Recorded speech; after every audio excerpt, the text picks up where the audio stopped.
దయ్యం కంప్లీట్ గా దయ్యం వెళ్ళిపోయినటువంటి ఈ వ్యక్తి ఏమంటున్నాడంటే, ప్రభువా ఉండు ప్రభువా, ప్రభువా ఉండు ప్రభువా, కనీసం నన్నయ్య నీతో ఉండనిము, మీరుండాలి మీరుండాలి మీరుండాలి అని కోరుకుంటున్నది ఎవరు? మీరు వద్దు వెళ్ళిపో అని కోరుకుంటున్నది ఎవరు? ఎక్కడుంది దయ్యం? ఎవరిలో ఉంది దయ్యం? ఈరోజు క్రీస్తును నమ్ముకొని క్రైస్తవులుగా, బోధకులుగా, పాస్టర్లుగా చలామణి అవుతున్నటువంటి వాళ్ళందరినీ పట్టింది దయ్యం అనేటటువంటి విషయం మనకు అర్థం కావాలి. ఎలా అని అన్నప్పుడు కొన్ని మాటలు చూపిస్తాను మీకు, చూడండి.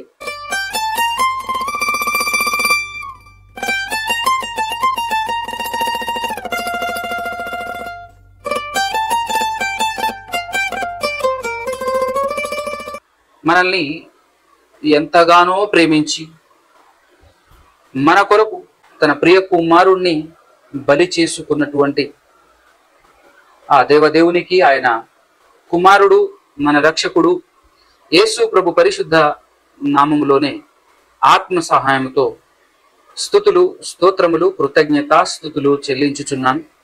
అదేవిధముగా ఆయన మాటలు విని వినబడినటువంటి మాటలను జాగ్రత్తగా హృదయంలో పదిలపరుచుకొని ఆ మాటల ద్వారా జ్ఞానం పొందుకొని దేవుడున్న మహాలోకానికి చేరుకోవాలి అనే సదుద్దేశం కలిగి వచ్చి కూర్చున్నటువంటి మీ అందరికీ కూడా క్రీస్తు పేరిటనే నాకు శుభములు, వందనాలు తెలియచేస్తున్నాను. ఈరోజు క్రైస్తవ్యంపై సాతాను ప్రభావం ఎలా ఉంది, ఏ విధంగా ఉంది అనేటటువంటి విషయాలను మనం కొద్ది నిమిషాలు ధ్యానం చేసుకునేటటువంటి ప్రయత్నం చేద్దాం. ప్రపంచంలో ప్రత్యేకమైనటువంటి గుంపు, సృష్టికర్త అయినటువంటి దేవుని గురించి ఆలోచిస్తూ ఆయన దగ్గరికి చేరుకోవాలి అని సన్మార్గాన్ని వెతుకుతూ సర్వసత్యాన్ని తెలుసుకునేటటువంటి గుంపు, ఒక ప్రత్యేకమైనటువంటి గుంపుగా ఉన్నటువంటిదే క్రైస్తవ్యం. దీనిపై ఈ క్రైస్తవ్యాన్ని ఏదో ఒక రకంగా, ఏదో ఒక విధంగా, ఎలాగోలాగు ఆ సన్మార్గంలో నుంచి తప్పించాలి, ఆ రైట్ రూట్ లో నుంచి పక్కకు తొలగించాలి. ప్రత్యేకంగా మరి ముఖ్యంగా దేవుడున్న మహాలోకానికి చేరే వరకు ప్రతి క్షణం, ప్రతి నిమిషం ఏదో ఒక రకంగా అభ్యంతరాన్ని కలిగిస్తూ మనల్ని దారి తప్పించేటటువంటి సకల ప్రయత్నాలు చేస్తున్నటువంటి సాతాను, ఆ సాతాను యొక్క ప్రభావం ఏ విధంగా ఉంది, క్రైస్తవ్యంపై ఎలా ఉంది, ఎలాంటి ప్రభావం అది చూపించగలుగుతుంది అనేటటువంటి విషయాలు కొద్ది నిమిషాలు కొద్దిగా మనం ధ్యానించుకునేటటువంటి ప్రయత్నం చేద్దాం ప్రియులారా. మొట్టమొదటగా అనాది కాలంలో సృష్టికర్త అయినటువంటి దేవదేవుడు మనుషుల పట్ల అద్భుతమైన, అమోఘమైనటువంటి ప్రణాళిక చేసి ఉన్నాడు. అది తన మనసులో సంకల్పించుకున్నటువంటి సంకల్పం ఏదైతే ఉందో ఆ సంకల్పం యేసుక్రీస్తు ప్రభుల వారు ఈ లోకానికి రాకమునుపు ఎవ్వరికీ తెలియదు, దేవునికి తప్ప. ఆఖరికి పరలోకంలో ఉన్నటువంటి దూతలకు కూడా తెలియదు, ఎవరికి అసలు దేవుడు ఏం చేయబోతున్నాడు, ఈ భూలోకానికి తన ప్రియ కుమారుడైన యేసుక్రీస్తు ప్రభుల వారిని పంపించాడు అంటే అసలు ఏం చేయబోతున్నాడు, ఆయన ద్వారా ఏం చేయబోతున్నాడు అనేటటువంటి ఒక ఉత్కంఠమైనటువంటి పరిస్థితి దూతలతో పాటుగా మరి ముఖ్యంగా సాతానుకు ఉంది అని మనం గమనించాలి. మనకు అర్థం కావాల్సినటువంటి విషయం ప్రియులారా. అయితే మొదటి శతాబ్దపు కాలంలో యేసుక్రీస్తు ప్రభుల వారు భూమి మీద నడుస్తున్నటువంటి కాలం కానివ్వండి, ఆయన తదనంతరం అపోస్తుల కాలము లేదా అపోస్తుల ద్వారా దేవుని ఆత్మ పరిశుద్ధాత్మ వలన ప్రేరేపితులై దేవుని యొక్క సంకల్పం ఏదైతే ఉందో ఆ సంకల్పానంతటిని, తన ఉద్దేశానంతటిని బయలుపరుస్తున్నటువంటి కాలంలో ఈ సాతానుడు తనకు తోచిన విధానంలో, తనకు నచ్చిన విధానంలో, తనకు అనిపించిన విధానంలో ఎటు పడితే అటు ఇష్టానుసారముగా వ్యతిరేకించటం, అభ్యంతరం కలిగించటం, మనుషుల్ని పట్టి పీడించటం, రకరకాల ప్రయత్నాలు చేశాడు. ఎందుకు ఇన్ని రకాల ప్రయత్నాలు సాతానుడు చేశాడు అని చెప్పేసి ఆలోచన చేస్తే, ఏం చేయాలో, ఎలా చేస్తే మనుషులు పరలోకం వెళ్లకుండా పాపంలో పడి నరకానికి ఎలా వీళ్ళని తీసుకెళ్ళాలి, మార్గం తప్పించాలి. క్రీస్తు వైపు నుంచి, యేసుక్రీస్తు బోధిస్తున్నటువంటి ఆ మార్గంలో నుంచి కానివ్వండి, యేసుక్రీస్తు వైపు నుంచి కానీ వీళ్ళ దృష్టిని మళ్లించాలి అనేటటువంటి ఆ ప్రయత్నం.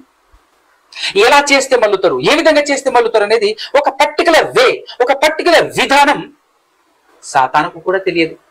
అందుకోసమే రకరకాలుగా పరిపరి విధాలుగా ప్రయత్నం చేస్తా ఉంది సాతానుడు, ప్రయత్నం చేస్తా ఉన్నాడు.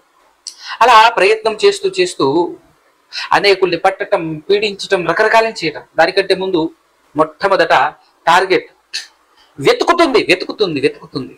ఎవరు ఆయన పంపించాడట. ఆయన పంపించినటువంటి ఆయన కుమారుడు ఎక్కడ అని వెతుకుతున్నప్పుడు విచిత్రం ఏంటంటే, ఆ కాలంలో ఏ మనిషికి, ఆ కాలంలో ఏ ప్రవక్తకి ఇతనే యేసుక్రీస్తు అని తెలియదు. యోహాను బాప్తిస్మం ఇచ్చి యోహాను గారు వచ్చి ఇదిగో ఈయనే ఆయన అని బయలుపరిచేంత వరకు ఎవరికి తెలియదు. అంతకంటే ముందు యోసేపు, మరియా తల్లి అయినటువంటి మరియా గారు, వారికి తెలిసినప్పటికీ అంత ఫుల్ క్లారిటీ లేదు. ఏదో జరగబోతుంది, మొత్తానికి ఏదో సంథింగ్, ఏదో గొప్ప విషయం ఏదో జరగబోతుంది అనేటటువంటి విషయమే తెలుసు తప్పించి అసలు శిశులైనటువంటి వాస్తవాలు తెలియదు. వాస్తవాలన్నీ ఎప్పుడు బయటపడ్డాయంటే, యేసుక్రీస్తు ప్రభులు వారు భూలోకంలోకి వచ్చినప్పుడు ఆయన కొన్ని విషయాలు చెప్పుకుంటూ తిరిగాడు. కానీ ఇంకా అసలు శిశులైనటువంటి మర్మాలు మొత్తం ఎప్పుడు బయలుపరచబడింది అని అంటే, యేసుక్రీస్తు తదనంతరం పరిశుద్ధాత్మ ద్వారా అపోస్తలులు ప్రకటించారు, అపోస్తలులు తెలియచేశారు. దాని గురించి ఒక సందర్భం మీకు వినిపిస్తాను, చూపిస్తాను. ఎఫెసీయులకు రాసినటువంటి పత్రిక అందరము తీసుకుందాం. ఎఫెసీయులకు రాసినటువంటి పత్రిక 3వ అధ్యాయము 8 నుంచి 11 వచనాలు కలిసి ఉంటాయి. ఒక్కసారి మనం చదివి చూద్దాం, ధ్యానిద్దాం. 8 నుంచి 11 వచనాలు 3వ అధ్యాయము ఎఫెసీ పత్రిక. దేవుడు మన ప్రభువైన క్రీస్తు యేసునందు చేసిన నిత్య సంకల్పము చొప్పున, నిత్య సంకల్పము చొప్పున పరలోకములో ప్రధానులకును అధికారులకును, పరలోకములో ప్రధానులకును అధికారులకును సంఘము ద్వారా తన యొక్క నానా విధమైన జ్ఞానము ఇప్పుడు ఇన్ ద సెన్స్ 2024 ఈ ఇయర్ కాదు, ఈ సందర్భం కాదు, వాళ్ళు మాట్లాడుతున్నటువంటి కాలం 2000 సంవత్సరాల క్రితము యేసుక్రీస్తు మరణం పునరుద్ధానానంతరం అపోస్తులు ప్రకటిస్తున్నటువంటి కాలంలో ఇప్పుడు తెలియబడవలెనని, తన యొక్క నానా విధమైన జ్ఞానము ఇప్పుడు తెలియబడవలెనని ఉద్దేశించి శోధింప శక్యము కాని క్రీస్తు ఐశ్వర్యమును అన్యజనులలో ప్రకటించుటకును సమస్తమును సృష్టించిన దేవుని యందు పూర్వకాలము నుండి మరుగై ఉన్న ఆ మర్మమును గూర్చిన ఏర్పాటు ఎట్టిదో అందరికీ తేటపరచుటకును పరిశుద్ధులందరిలో అత్యల్పుడనైన నాకు ఈ కృప అనుగ్రహించెను అని పౌలు గారు మాట్లాడుతున్నారు. సో దీన్ని బట్టి మనకు అర్థం కావాల్సినటువంటి పాయింట్ ఏంటి అని అంటే, దేవుడు చేసిన నిత్య సంకల్పం ఏదైతే ఉందో, క్రీస్తు నందు చేసిన నిత్య సంకల్పం ఏదైతే ఉందో, ఆ సంకల్పం యొక్క అసలు విషయం, అసలు ఉద్దేశం ఏమిటి, దేవుడు ఎలాంటి ఉద్దేశాలతో యేసుక్రీస్తు ప్రభుల వారిని భూలోకానికి పంపించాడు అనేటటువంటి విషయం పరలోకంలో ఉన్నటువంటి దూతలకు తెలియదు. మరి ముఖ్యంగా ఈరోజు మనం మాట్లాడుకుంటున్నటువంటి సందర్భం ఏంటంటే, సాతానుకు తెలియదు. అందుకోసమేనండి అసలు ఏం చేయబోతున్నాడు యేసుక్రీస్తు ప్రభుల వారు, ఏం జరుగుతుందో అర్థం కాక ఉజ్జృంభించిందని చెప్పాలి. అడ్డగోలుగా ఎటు పడితే అటు, దేన్ని పడితే దాన్ని, ఎవరిని పడితే వాళ్ళని ముట్టుకోవటం, పట్టుకోవటం, పీడించటం, అసలు రకరకాలైనటువంటి ప్రయత్నాలు సాతాను జీవితం మొదటి శతాబ్దపు కాలంలో మనం చూస్తాం. అంత మాత్రమే కాకుండా స్టార్టింగ్ లో అయితే సరాసరి ఎప్పుడైతే యోహాను గారు అలా ఓపెన్ చేసి బయలుపరిచేశాడో, ఇదిగో దేవుని గొర్రెపిల్ల, ఇదిగో దేవుని కుమారుడు, లోక పాపమును మోసుకొని పో దేవుని గొర్రెపిల్ల అని చెప్పేసి ఎప్పుడైతే ప్రపంచానికి అలా ఓపెన్ గా చెప్పేశాడో వెంటనే అందుకుందండి. వెంటనే వెళ్ళి ఆ అరణ్యములోకి వెళ్ళిన తర్వాత శోధన ఆరంభించేశాడు యేసుక్రీస్తు ప్రభుల వారిని. సాతానుడు శోధన ఆరంభించేశాడు. శోధన ఆరంభించటం మనం మత్తయి సువార్తలో కానివ్వండి, లూకా సువార్తలు కానివ్వండి మనం చూస్తాం. శోధన రకరకాలుగా ఏ విధంగా శోధించాడు, ఎలా శోధించాడు, ఆ శోధనను యేసుక్రీస్తు ఎలా తిప్పికొట్టాడు అనే ఆ సందర్భాలంతా మనకు తెలుసు. ఆ తర్వాత వాడు వెళ్ళిపోయాడు. ఇక యేసుక్రీస్తు ప్రభులు వారు సువార్త ప్రకటించుకుంటూ సమాజంలో తిరుగుతున్నాడు అని అనుకుంటే మనం పొరపాటు పడ్డట్టే అండి. ఏ క్షణంలో ఏం మాట్లాడతాడో, ఎలా మాట్లాడతాడో, ఏ విధంగా మాట్లాడతాడో, ఏం ప్రకటిస్తాడో, ప్రకటించకంటే ముందు ఎక్కడికెక్కడికి వెళ్తున్నాడో, వెళ్ళటానికంటే ముందు ఆ కాలంలో ఉన్నటువంటి మనుషులను ఈయన మాట విననీయకుండా, యేసుక్రీస్తు ప్రభుల వారి యొక్క మాటలు విననీయకుండా మనుషులను రకరకాలైనటువంటి విధానంలో పట్టి పీడిస్తూ, ఇక తన సైన్యం ఉంటది కదండి, సాతాను యొక్క సైన్యం, ఆ తన సైన్యాన్ని ఆర్డర్ ఇచ్చేసిందండి. వెళ్ళండి, విస్తృతంగా వెళ్ళండి, ఆయన తన శిష్యులను పంపించక ముందే నేను మిమ్మల్ని పంపిస్తున్నాను, మీరు వెళ్ళండి, వెళ్ళి ఇదిగో ఈ చుట్టుపక్కల ప్రాంతంలో ఎక్కడా కూడా ఈయన ఎక్కడికి వెళ్ళినా ఆయన మాట విననీయకుండా మీరు చేయాలి. First target. ఎందుకంటే ఏం చేయాలో అర్థం కావట్లేదు, దానికి ఎలా అడ్డుకోవాలో, ఎలా ఎదుర్కోవాలో అర్థం కావట్లేదు దానికి. అందుకోసమే పిచ్చి పిచ్చి పనులన్నీ చేస్తూ సాగింది. కానీ అలా చేస్తూ ముందుకు సాగుతూ ఉన్నప్పుడు అండి మనం ఏం గమనిస్తామనంటే, శరీరాన్ని పట్టి పీడించడం, శరీరాన్ని ఇబ్బంది పెట్టడం చేస్తున్నప్పుడు ఆయన బోధలు మాట్లాడుతూ ఉన్నప్పుడు ఆయన బోధల్లో ఏం కనబడతా ఉంటదంటే, ఫర్ ఎగ్జాంపుల్ గా మనం మత్తయి సువార్తలో కొండ మీద ప్రసంగం చూసినట్లయితే అదంతా ఎలా ఉంటుంది, ఆ ప్రసంగం అంతా ఎలా ఉంటుంది చూడండి మీరు. ఎలా ఉంటుంది అంటే కంప్లీట్ గా ఆత్మ ఆత్మ ఆత్మ ఆత్మ ఆత్మ విషయమై దీనుడై ఉండండి, ఆత్మ జాగ్రత్త అని మాట్లాడుతుంటాడు. దుఃఖపడండి, శరీర విషయంలో దుఃఖపడండి, నో ప్రాబ్లం, దుఃఖపడిన వాడు ధన్యుడు, ఏం ప్రాబ్లం లేదు, నిందించినా, తిట్టినా, దూషించినా, కొట్టినా, ఏం చేసినా భరించండి, సహించండి, ఏం పర్లేదు అనే మాటలు వినబడతా ఉంటాయండి. అవన్నీ చాలా జాగ్రత్తగా చక్కగా వింటుంటాడు. మనుషులు గ్రహించరు కానీ, ఆ మాటలన్నీ వింటున్నటువంటి మనుషులు గ్రహించలేకపోతున్నారు కానీ చాలా చక్కగా గ్రహిస్తూ తన వెంబడి తిరుగుతున్నాడు సాతానుడు. సో అలా తిరుగుతున్నటువంటి సాతానుడు గమనిస్తున్నాడు, ఓహో దేని మీద పాయింట్అవుట్, అసలు దేని గురించి మాట్లాడుతున్నాడు, అసలు ఈయన ప్రసంగం మొత్తంలో కేంద్ర బిందువుగా సెంటర్ పాయింట్ గా ఏం కనబడుతుంది, సారాంశాన్ని పెడుతున్నాడు.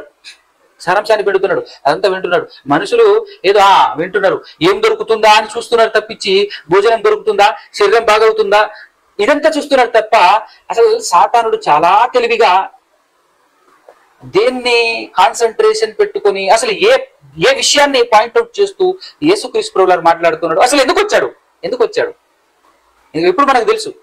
ఆత్మల రక్షణ కొరకై పరలోకం వదిలి భూలోకానికి ప్రయాణం చేసి వచ్చినటువంటి యేసుక్రీస్తు ప్రభుల వారు అని, ఆత్మల రక్షణార్థమై తన ప్రయాణం జరిగిందని, భూలోకానికి రావటం జరిగిందనేటటువంటి వాస్తవాలు మనకి ఇప్పుడు తెలుసు.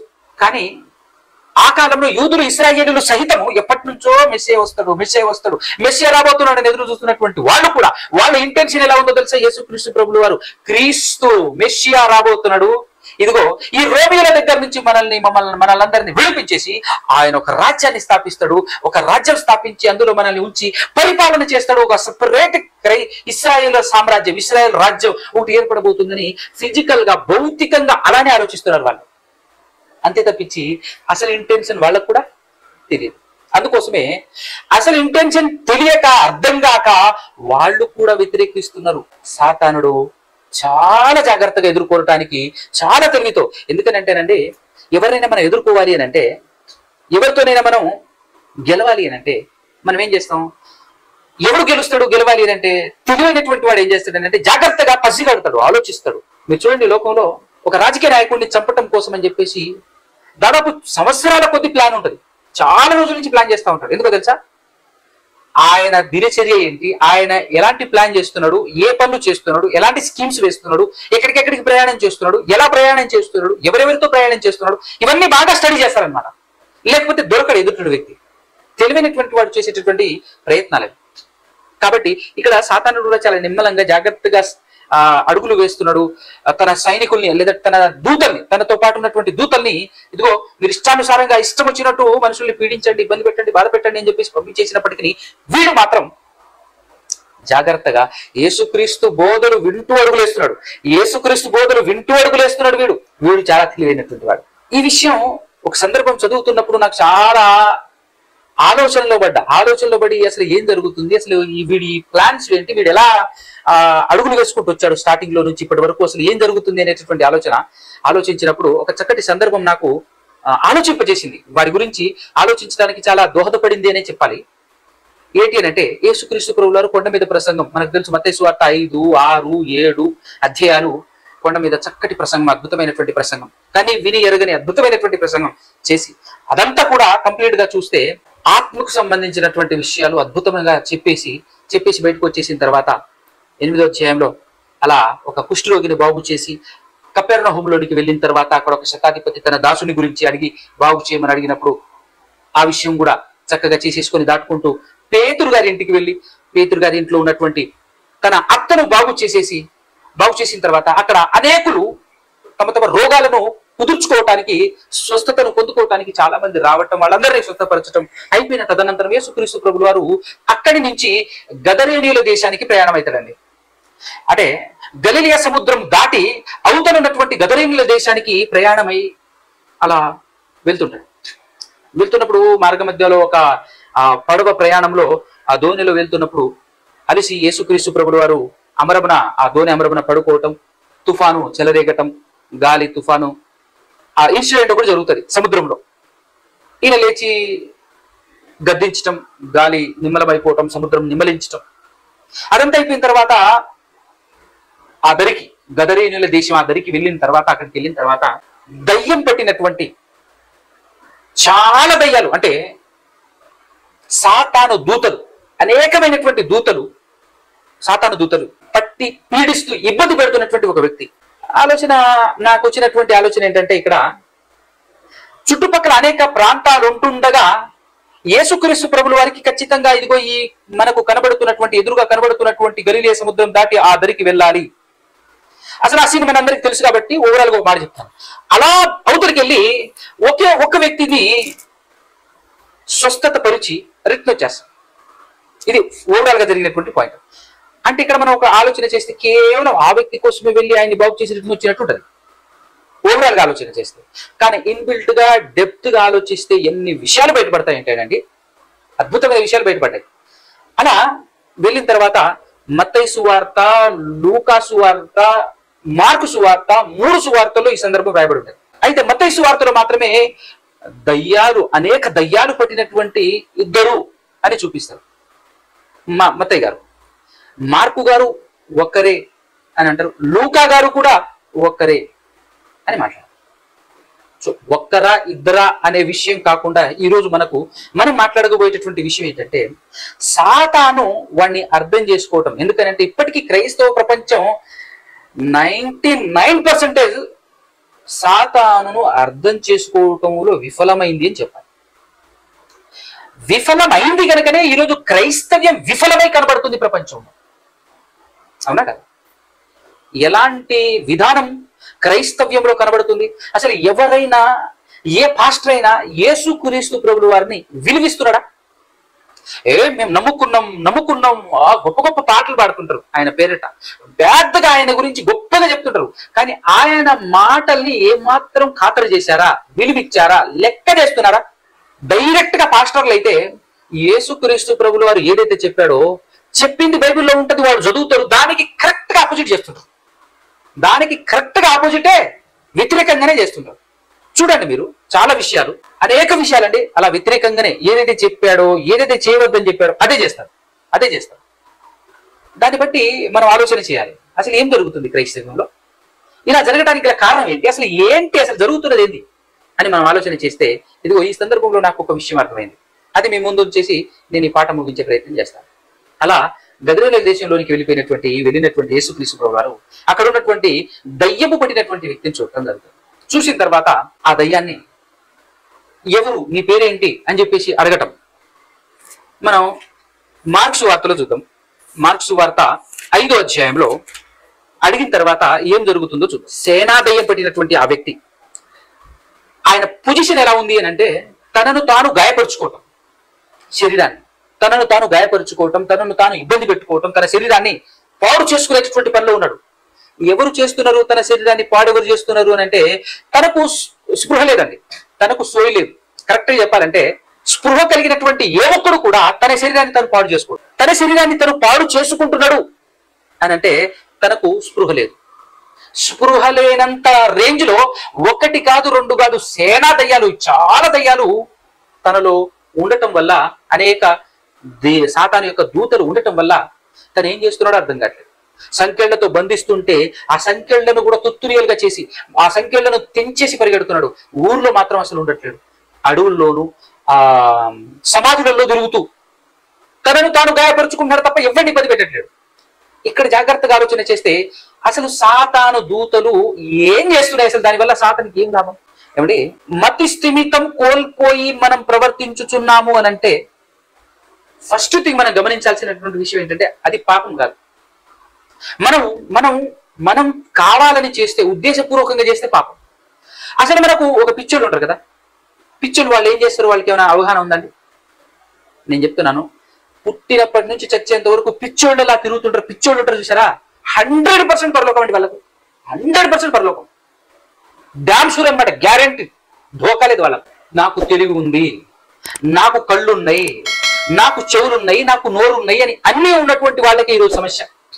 పరలోకం పోలేకపోతున్నటువంటి వాళ్ళు ఎవరంటే పరలోకాన్ని పోగొట్టుకుని నరకానికి వెళ్ళిపోతానేమో అనేటువంటి భయం, బాధ కలిగి ఉండాల్సినటువంటి వాళ్ళు వీళ్ళే.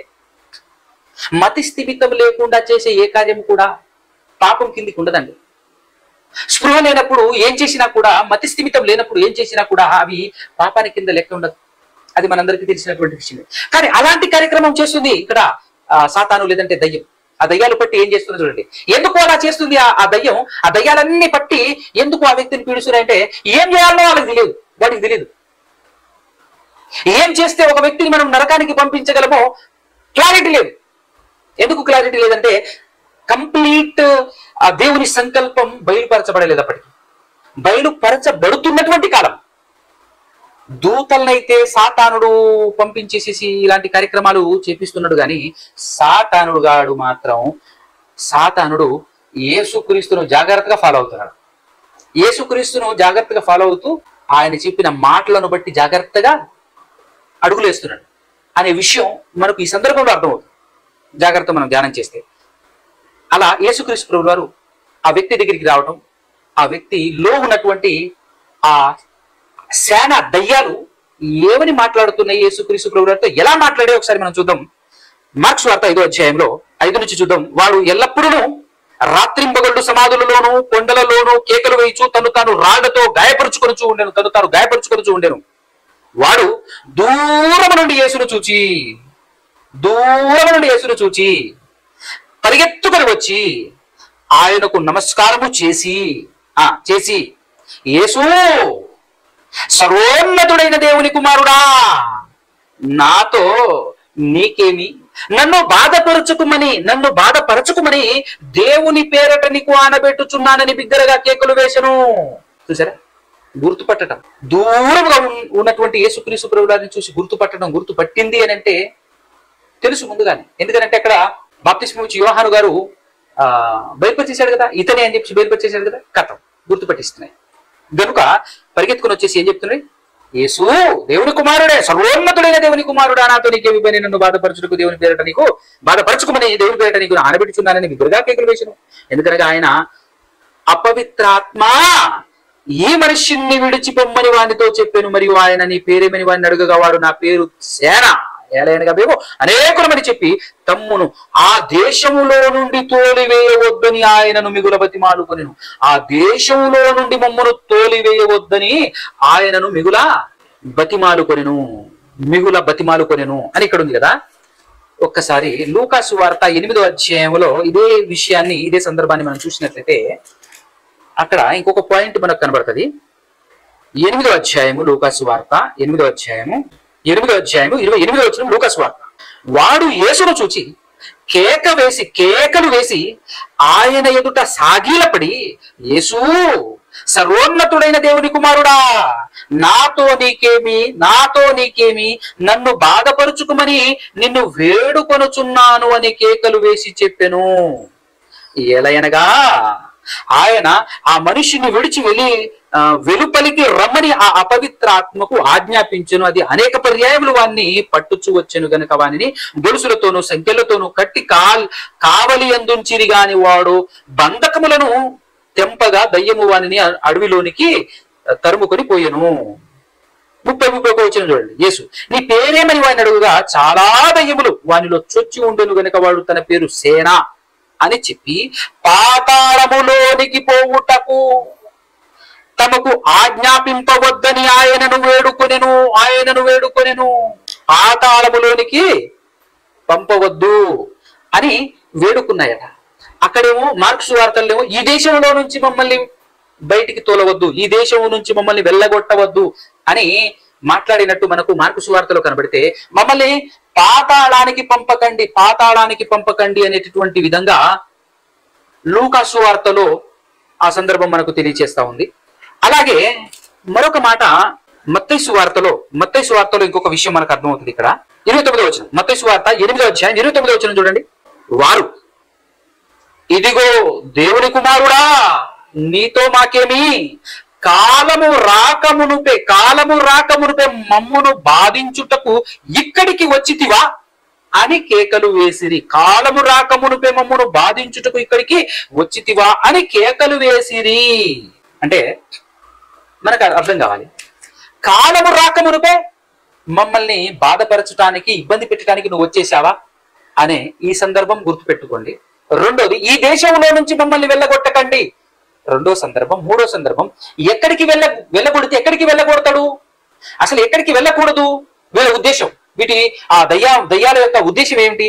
ఈ మూడు సందర్భాలను పట్టుకొని మనం ఆలోచన చేస్తే, పాతాళంలోనికి మమ్మల్ని పంపకు అంటే పాతాళంలోనికి పోవటానికి ఇంకా మాకు సమయము రాలేదు.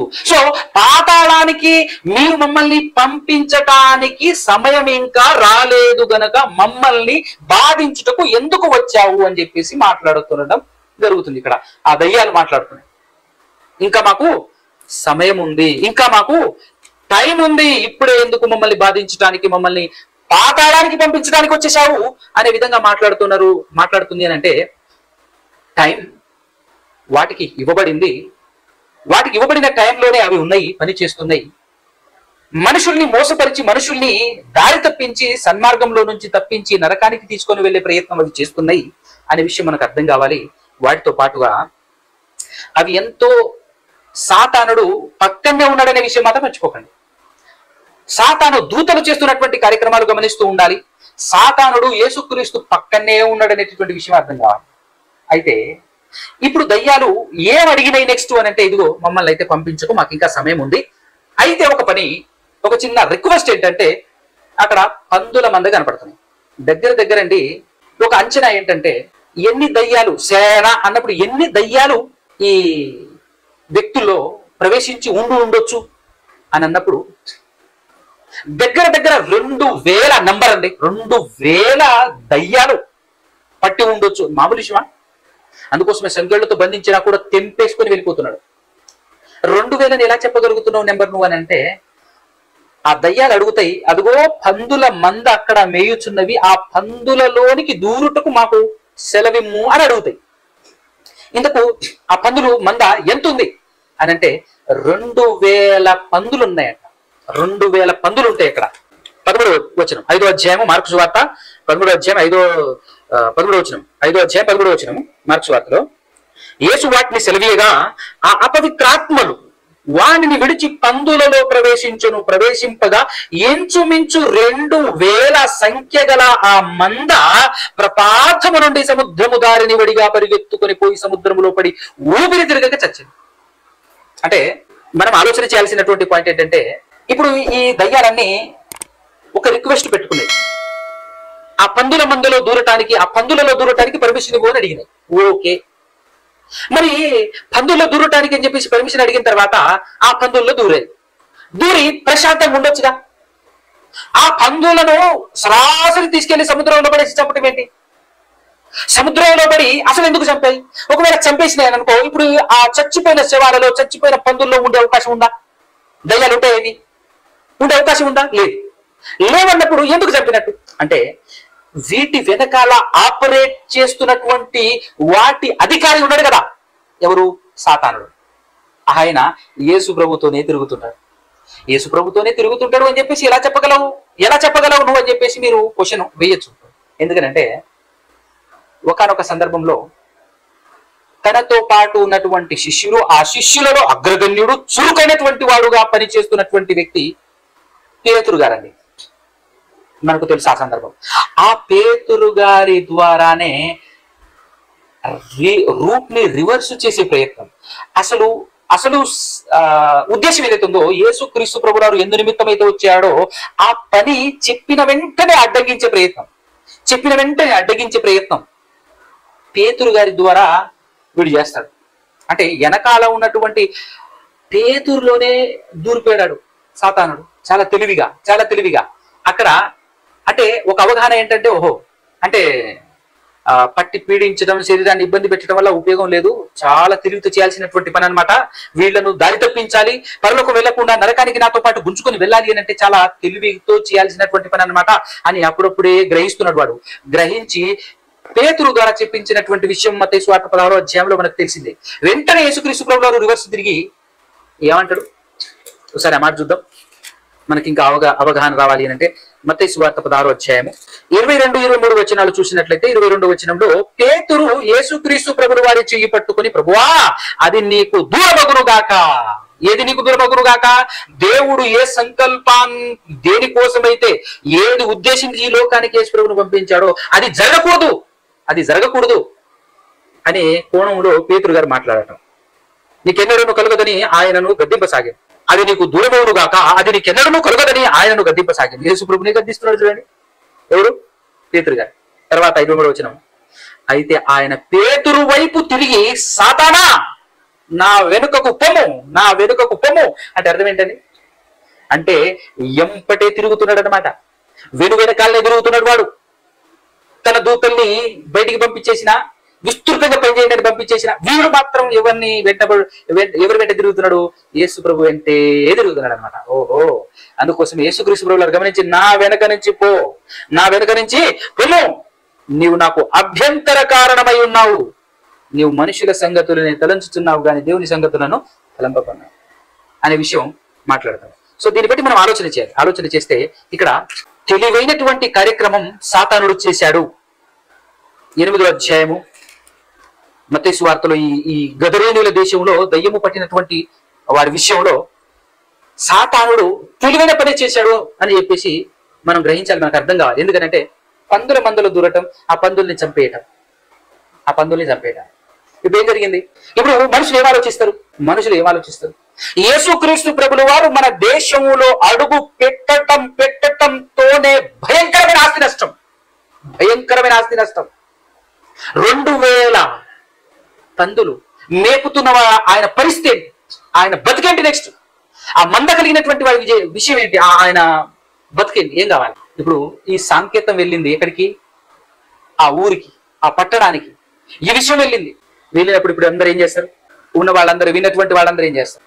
ఏం చేయాలి వాళ్ళు? ఇంతకు వాళ్ళు ఏం చేస్తారో, ఏం చేయాలనో, ఏం గ్రహించాలనో, వాళ్ళకి ఏం అర్థం కావాలనో అనే విషయం మనం ఆలోచించే ముందు అసలు దయ్యం పట్టింది కదా, ఆ దయ్యం పట్టినటువంటి వాడు, ఆయనలో ఉన్నటువంటి ఆ సేన దయ్యం యొక్క ఇంటెన్షన్ ఫస్ట్ మనం గమనించాలి. ఆ ఇంటెన్షన్ గమనించాలి. ఏంటి ఆ ఇంటెన్షన్ అంటే, మమ్మల్ని ఇక్కడి నుంచి వెళ్ళగొట్టకు, మమ్మల్ని ఇక్కడి నుంచి వెళ్ళగొట్టకు, నువ్వు మా దగ్గరికి రాకు, మమ్మల్ని వెళ్ళగొట్టకు, ఈ దేశం నుంచి పంపించకు, మాతో నీకేం పని అనేటటువంటి ఈ మాటలు ఏం తెలియచేస్తున్నాయి? చెప్పండి. అంటే ఒకటే తెలియచేస్తుంది, నువ్వు వెళ్ళిపో మా దగ్గర నుంచి, మమ్మల్ని వెళ్ళగొట్టకు, మమ్మల్ని బ్రతకని, మా పనిలో మమ్మల్ని చేయని, ఈ ప్రాంతంలో నువ్వు రాకు, ఇక్కడి నుంచి నువ్వు వెళ్ళిపో, మా దగ్గరికి రాకు, మా దరిదాపుల్లోనికి రాకు, ఉండకు అని ఇంటెన్షన్. దయ్యాల యొక్క ఇంటెన్షన్, దయ్యం యొక్క ఇంటెన్షన్ మనకు కనబడుతుందా లేదా? ఈ ప్రాంతం ఎందుకు వచ్చావు? ఈ ప్రాంతం నాది, ఈ చుట్టుపక్కల ప్రాంతం మాది, ఇక్కడికి ఎందుకు వచ్చావు అనే విషయం అర్థం అవుతుందా లేదా? అది మీకు అర్థమైతే, అది అర్థం కావాలి. అది అర్థమైతేనే ఈ సందర్భం మనకు అర్థమవుతుంది. ఆ విషయం అలా హోల్డ్ చేసుకొని పట్టుకొని ఉండండి. ఇప్పుడు నెక్స్ట్ ఏం జరుగుతుంది అనేది చూద్దాం. మార్కు సువార్త 5వ అధ్యాయం 14వ వచనం. మార్కు సువార్త, ఆ పందులు మేపుచున్న వారు పారిపోయి పట్టణములోను గ్రామములోను ఆ సంగతి తెలియజేసిరి. జనులు జరిగినది చూడ వెళ్లి యేసు నొద్దకు వచ్చి సేన అను దయ్యములు పట్టినవాడు బట్టలు ధరించుకుని స్వస్థ చిత్తుడై కూర్చుండి ఉండుట చూచి భయపడిది. ఏమండి, భయపడటం అసలు ఎందుకు భయపడాలి? అసలు భయపడటం ఏంటండి? ఆనందపడాల్సినటువంటి సందర్భం కదా, సంతోషించాల్సినటువంటి సందర్భం కదా. భయపడుతున్నారు ఏంటండి? ఎవరిని చూసి భయపడుతున్నారు? ఇంతకు ముందులా ఉంటే భయపడాలి, ఇంతకు ముందులా ఉంటే భయపడాలి. ఎవరు? ఆ సేనా దయ్యం పట్టినటువంటి వారు ఇంతకు ముందు ఉన్నట్టు ఉంటే వాడిని చూసి భయపడాలి. కానీ అతను కంప్లీట్ గా మారిపోయి స్వస్థ చిత్తుడై చక్కగా బట్టలు వేసుకొని పద్ధతిగా ఉన్నాడు. పద్ధతిగా ఉన్నటువంటి ఆయన్ని చూసి భయపడుతుంది ఎవరు చెప్పండి? భయపడుతుంది ఎవరు అసలు? అంటే భౌతికంగా చూస్తే ఆ ఊరి వాళ్ళందరూ భయపడుతున్నారు అని ఇక్కడ రాయబడిన విధానాన్ని చూస్తే మనకు అర్థమవుతుంది. కానీ నేను గమనించిన విషయం ఏంటి తెలుసా? దయ్యం భయపడుతుంది. అంటే అర్థం ఏంటి? జాగ్రత్తగా వినండి. ఇప్పుడు పందుల మందలో దూరినటువంటి దయ్యాలన్నీ కూడా పందులు చచ్చిన తర్వాత ఎడిపోయినాయి, పందులు చనిపోయిన తర్వాత ఎడిపోయినాయి. ఊర్లో నుంచి వస్తున్నటువంటి వాళ్ళందరిని పట్టుకొని అందరిని లేపుకొని తీసుకొచ్చాయి. అసలు దయ్యం యొక్క రూపం మార్చుకుంటే, దయ్యం ఈ సంకల్పాన్ని అర్థం చేసుకున్న తర్వాత, దేవుని సంకల్పాన్ని అర్థం చేసుకున్న తర్వాత తన విధానం ఎంత గొప్పగా మార్చుకుంటున్నాయో మనకు గమనించాలి, మనకు అర్థం కావాలి. చక్కగా వచ్చి యేసుక్రీస్తును కలిగి ఉన్నటువంటి, యేసుక్రీస్తు దగ్గర నిలబడి ఉన్నటువంటి, స్వస్థ చిత్తుడై నిలబడి ఉన్నటువంటి ఆ వ్యక్తిని చూసి భయపడుతూ ఏమని మాట్లాడుతున్నారు అంటే ఏమని మాట్లాడుతున్నాయి అంటే వాళ్ళందరిలో ఉన్నది దయ్యం. ఏం మాట్లాడుతుంది చూడండి. 16వ వచనం. జరిగినది చూచిన వారు దయ్యములు పట్టిన వానికి కలిగిన స్థితియు పందుల సంగతియు ఊరి వారికి తెలియజేయగా తమ ప్రాంతములు విడిచి పొమ్మని వారాయనను బతిమాలు కొనసాగిరి. ఎవరిని పొమ్మని చెప్తున్నారు? వాళ్ళందరూ కలిసి ఎవరిని పొమ్మని చెప్తున్నారు? యేసుక్రీస్తు ప్రభువు వారిని. ఇదిగో మా ప్రాంతం వదిలి వెళ్ళిపోమని చెప్తున్నారు. నిజం చెప్పండి, ఎవరు అసలు? ఇంటెన్షన్ ఎవరిది? ఈ ఉద్దేశం ఎవరిది? దయ్యం ఎక్కడుంది? ఎవరిలో ఉంది? ఇప్పుడు దయ్యం పట్టినవాడు, దయ్యం వదిలిపోయినటువంటి ఆ వ్యక్తి, ఆయన ఏమంటాడు చూడండి ఒకసారి. ఆయన ఏమంటాడు చూడండి. 18వ వచనం. వాళ్ళేమో యేసుప్రభుని వెళ్ళిపోమంటున్నారు. ఇప్పుడు దయ్యం వదిలిపోయినటువంటి ఆ వ్యక్తి ఏమంటాడు చూడండి. 18వ వచనంలో ఆయన దోణి ఎక్కినప్పుడు, యేసుక్రీస్తు ప్రభు వారు దోణి ఎక్కినప్పుడు దయ్యములు పట్టిన వాడు ఉన్నాడు చూసారా, ఆయన ఏమంటున్నాడంటే ఆయన యొద్ద, అంటే తన యొద్ద యేసుక్రీస్తును తన్నుండనిమ్మని ఆయనను బతిమాలుకొనెను గాని ఆయన వానికి సెలవీయక నీవు నీ ఇంటి వారి యొద్దకు వెళ్లి ప్రభువుని యందు కనికరపడి నీకు చేసిన కార్యములన్నింటినీ వారికి తెలియజెప్పమనెను. అంటే దయ్యం కంప్లీట్ గా దయ్యం వెళ్ళిపోయినటువంటి ఈ వ్యక్తి ఏమంటున్నాడంటే ప్రభువా ఉండు ప్రభువా, కనీసం నన్నయ్య నీతో ఉండనిము, మీరుండాలి అని కోరుకుంటున్నది ఎవరు? మీరు వద్దు వెళ్ళిపో అని కోరుకుంటున్నది ఎవరు? ఎక్కడుంది దయ్యం? ఎవరిలో ఉంది దయ్యం?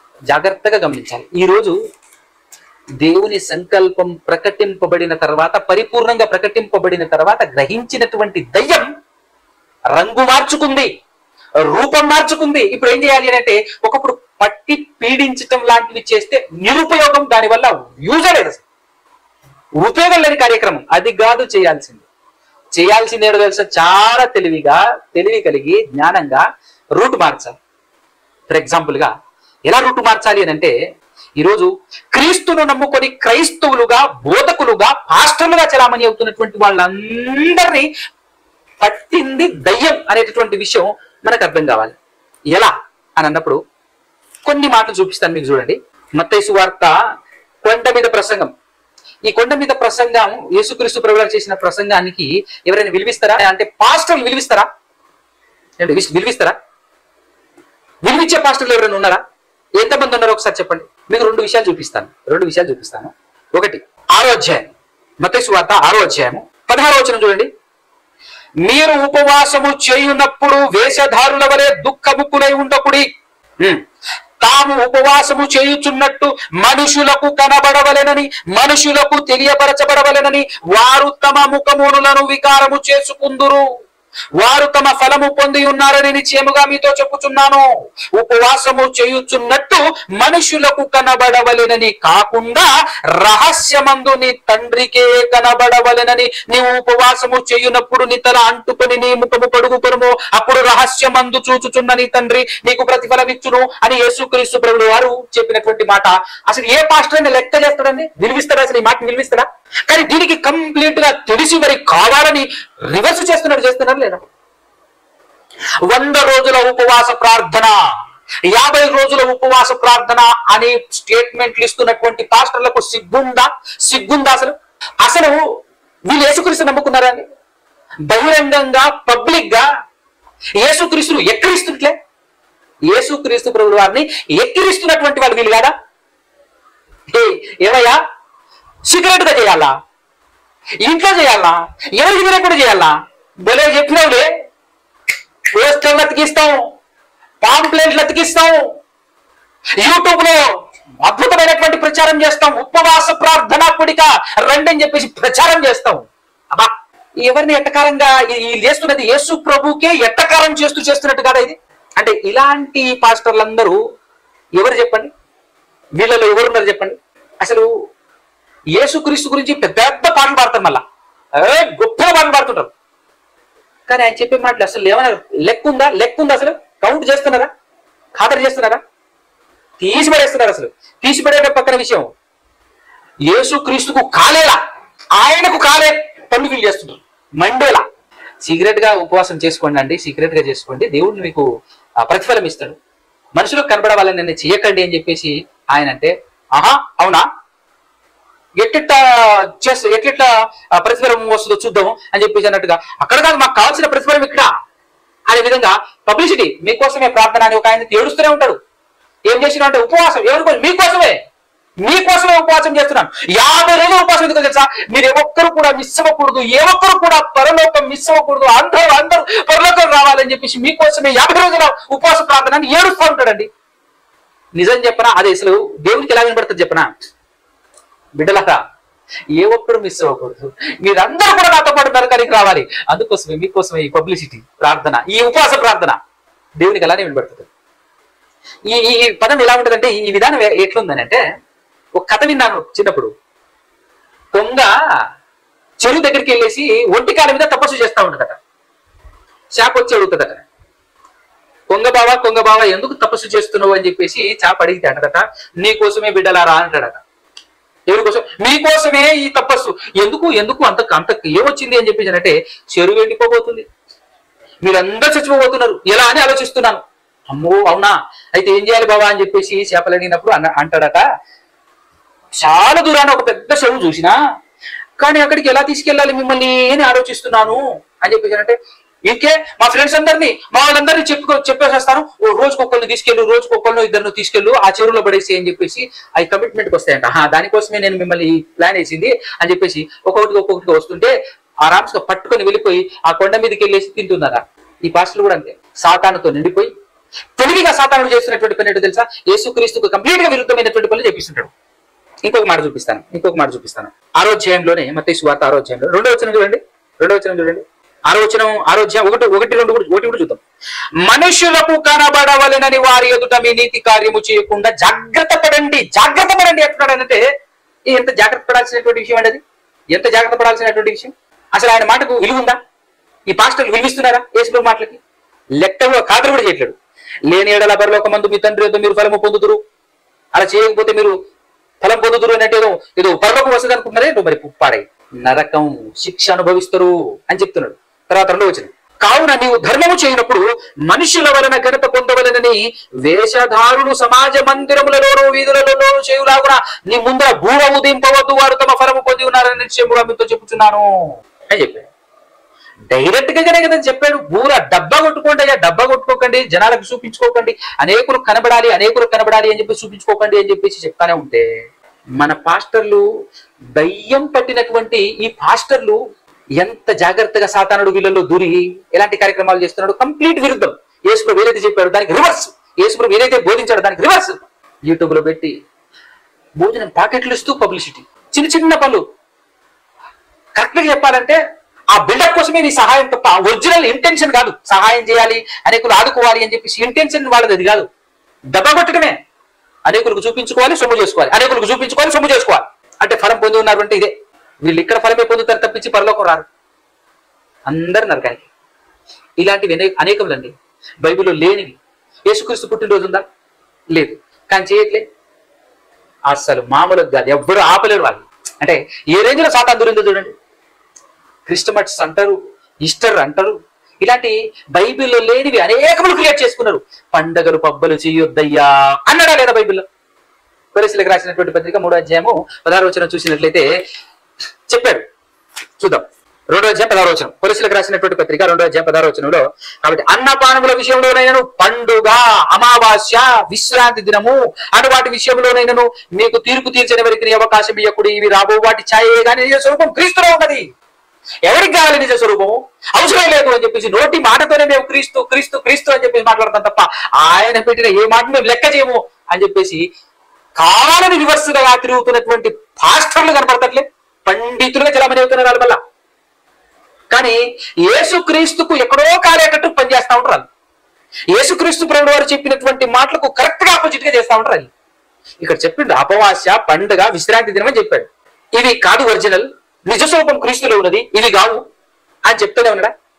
కానీ అమావాస్య పాటించే సంఘాలు ఎన్నో, విశ్రాంతి దినాన్ని ఆచరించే వాళ్ళు ఎందరో. ఇక పండుగల విషయానికి వస్తావా? పండగలు మామూలుగా ఉండవు. చూడండి, సాతానుగాడి ప్రభావం ఏ రేంజ్ లో ఉంది క్రైస్తవ్యంలో చూడండి. అందుకోసమే యేసుక్రీస్తు ప్రభువు వారు అన్నారు, అన్నట్టే జరుగుతుంది. కొందరే ఎరుకు మార్గములో ప్రయాణం చేసేవాళ్ళు, ప్రవేశించేవాళ్ళు కొందరే. అనేకులట విశాల మార్గంలో పడి వెళ్తుంటారట. ఈ విశాల మార్గంలో పడి వెళ్ళేటోళ్ళే వీళ్ళందరూ. ఈ విశాల మార్గంలో ఎవరైనా నడిపిస్తున్నారు వీళ్ళని అని అంటే ఇంకెవరు నడిపిస్తారు చెప్పండి? వాడే, సాతాను వాడే. ఎంత చక్కగా నడిపిస్తున్నారు, ఎంత చక్కగా అందరినీ తోలుకెళ్తున్నారు చూసారా? గొర్రెల మంద, లక్షలు కోట్ల మందిని ఆ మందని విశాలమైనటువంటి బైపాస్ మార్గంలో నడిపిస్తున్నాడు. చక్కగా నడుచుకుంటూ ఆరాంశ. మేము కాకపోతే ఎవరు క్రైస్తవులు అని చెప్పు, మేమే క్రైస్తవులు, మేము కాకపోతే ఎవరున్నారు చెప్పు క్రైస్తవులు అని చెప్పేసి సత్యం మాట్లాడి, సర్వసత్యం మాట్లాడి, దాని ప్రకారంగా యేసు ప్రభువు చెప్పిన మాటలు విలువిస్తూ ఇలా చేయండి అని చెప్పేసి చెప్పేటటువంటి వాళ్ళని ఏం చూపిస్తారో తెలుసా? ఇప్పుడు ఈ విధంగా మనం చెప్తున్నాం అనుకో, వాళ్ళందరూ గుంపు కూడా ఏం చెప్తారు తెలుసా? మనల్ని క్రీస్తు విరోధులుగా చిత్రీకరించే ప్రయత్నం చేస్తారు. ఒరిజినల్ క్రీస్తు విరోధులు వాళ్ళు, ఒరిజినల్ దయ్యబడినటువంటి వాళ్ళు వీళ్ళు. అయితే వాళ్ళు ఏం చూపిస్తారు తెలుసా? నిజం మాట్లాడేటటువంటి వాళ్ళు, సత్యం బోధించేటటువంటి వాళ్ళని విరోధులుగా, క్రీస్తు విరోధులుగా చూపించడానికి ప్రయత్నం చేస్తా ఉంటారు. అంటే దయ్యం యొక్క తెలివైన క్రియ అలా ఉంటది అనమాట. సత్యం తెలుసుకొని, దేవుని సంకల్పాన్ని తెలుసుకొని అర్థం చేసుకున్న దయ్యం ఎలా మారిందో చూసారా? నేటి కాలంలో, ప్రస్తుత కాలంలో దయ్యం చేసే పనులు ఇవే. కరెక్ట్ గా వాక్యానికి వ్యతిరేకంగా నడిపించాలి, వాక్యానికి విరుద్ధంగా నడిపించాలి. ఉన్నట్టుగా దాని ప్రకారంగా నడిపించకూడదు. నడిస్తే పోతాడు పరలోకం, నడవకపోతే పోతాడు నరకం అన్న సంగతిని తెలుసుకున్నటువంటి సాతానుడు చాలా తెలివిగా బిహేవ్ చేస్తుంది అన్న సంగతి గ్రహించకపోతే ఏదో మొదటి శతాబ్దం కాలంలో దయ్యాలు తెలియక చేస్తున్నటువంటి కాలంలో ఇప్పటికీ అవే చేస్తున్నాయన్నట్టుగా దయ్యాలు వెలగొడతాం అంటూ తిరుగుతున్నటువంటి పాస్టర్లు. వాళ్ళ గురించి ముందే రాయబడింది. మత్తయి సువార్త కొండ మీద ప్రసంగంలోనే చెప్పేశాడు. రాబోయే కాలంలో ఏం జరగబోతుంది అని అంటే, మేము నీ నామములో దయ్యాలు వెలగొట్టలేదా, నీ నామములో ప్రవచింపలేదా, అనేక అద్భుతములు చేయలేదా అని అంటారు. అలాంటి వాళ్ళందరూ దొంగలు. ఎందుకంటే సాతాను తర్వాత ఏ రూపం మార్చబోతుందో యేసు ప్రభువుకు తెలుసు కదండి, దేవుడికి తెలుసు కదండి. అందుకోసమే ముందుగానే బయలుపరిచారు. కాబట్టి ప్రియులారా, మనం తెలివైనటువంటి వాళ్ళముగా మనం మారాలి. మనం మన శత్రువు, మన విరోధి వాడు. మనం గెలవాలంటే మన విరోధి యొక్క గుణగణాలన్నీ ప్రస్ఫుటంగా మనకు అర్థం కావాలి. వాడి ప్రతి అడుగు మనకు అర్థం కావాలి. లేకపోతే మనం గెలవలేము ఈ లోకంలో. మనం గెలవాలంటే మనల్ని ముంచాలని చూసేటటువంటి మన శత్రువు యొక్క ప్రతి స్టెప్, ప్రతి అడుగు, వాడి తెలివి, వాడి జ్ఞానం అంతా మనకు అర్థం కావాలి. వాడేంటో మనకు అర్థమైతే మనం ఈజీగా తప్పించుకొని, వాడి వలలో పడకుండా, వాడికి దొరకకుండా మనం తప్పించుకొని తిరగొచ్చు, ప్రశాంతంగా బ్రతకొచ్చు, పరలోకం చేరొచ్చు. వాడేంటో, వాడి వరలేంటో, వాడి పన్నాగాలేంటో, వాడి తెలివేంటో మనకు అర్థం కాకపోతే మనం ఇట్టే దొరికిపోతాం అని. కాబట్టి వీళ్ళారా, ఆ సందర్భంలో నాకు అర్థమైన విషయం మీ ముందు ఉంచాను. కాబట్టి అర్థం చేసుకొని తెలివి కలిగి మసులుతారని కోరుకుంటూ ఈ మాటలు ముగిస్తున్నాను. కళ్ళు మూసుకొని తల్లోంచినట్టు చిన్న ప్రార్థన చేస్తాను. పరిశుద్ధుడా, పరమాత్ముడా, పరమందు వాసినుడా తండ్రి, నిఘనమైన, ఉన్నతమైన, శ్రేష్టమైన నామానికి స్తోత్రములు తండ్రి. గుణైనా మీరు మాకు నేర్పిస్తున్నటువంటి తెలివి, మీరు మాకు నేర్పిస్తున్నటువంటి వివేకము, జ్ఞానం ఏదైతే ఉందో తండ్రి నేర్చుకుని వాటి ప్రకారంగా బ్రతుకుతూ సాతాను యొక్క కబంధ హస్తాల్లో చిక్కుకోకుండా దాని నుంచి తప్పించుకొని జాగ్రత్త పడి తెలివితో మసులుకునే భాగ్యమును మాకు అనుగ్రహించమని, ఆత్మ సహాయమును దయచేయమని, మీ మాటలను జాగ్రత్తగా అర్థం చేసుకుని అందులో ఉన్నటువంటి మీ ఉద్దేశాలను గ్రహించగలిగే మనసును మా అందరికీ అనుగ్రహించమని ప్రాధేయపడుతూ బ్రతిమాలుకొంచు. మీ ప్రియ కుమారుడు లోకరక్షకుడు మనుషులందరికీ ప్రభువుగా మీరు ఏర్పాటు చేసిన యేసు ప్రభు పరిశుద్ధ నామముననే ఈ ప్రార్థన అడిగి పొందుకొని ఉన్నాము కన్న తండ్రి. ఆమేన్.